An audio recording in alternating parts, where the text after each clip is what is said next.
The Good Samaritan. It was deceptively cold. Cold that made your nose run and your fingers numb. The sunset bled across the sky, and I sniffed for the umpteenth time, knowing I needed to blow, but too cold to stop and put the bags down to free up my hands. I was only 2 minutes away from home. 3 more sniffs and I'd be in the warmth. My nose could wait. As I walked up the hill, I noticed a man in the grey coat standing across the street from my front door. Had he been there when I went out earlier? Had he been standing there for 2 hours in this weather? He must be frozen to the spot.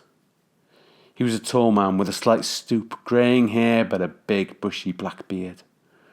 I was in half a mind to ask him if he wanted a cup of tea, but he looked none too friendly, and my nose was nigh on dripping, so I decided to play the Levite and keep walking. Archie MacDonald. I froze to the spot. It had been years since anyone had called me that. Years. I fumbled with the key, desperate to get it into the lock. All I wanted was to be in the warm, safe out of danger, and I really needed to blow my nose. I could hear the man approaching me, coming for me. The door swung open, and I thought I'd managed to slam it behind me, but the stranger's size 11s had managed to wedge it open. Archie MacDonald, he repeated. I noticed there was no question in his voice. He knew he had found his man. But what did he want with me? I turned to look at him. I put my bags down and took a tissue from my pocket. I blew my nose, still keeping my eyes on the stranger. I searched my memory banks and tried to peer through his beard, but I didn't recognize the face in front of me. I stood in the foyer waiting for his next move. He stared at me.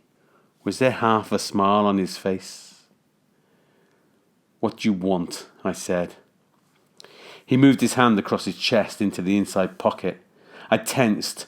Was he going to produce a weapon?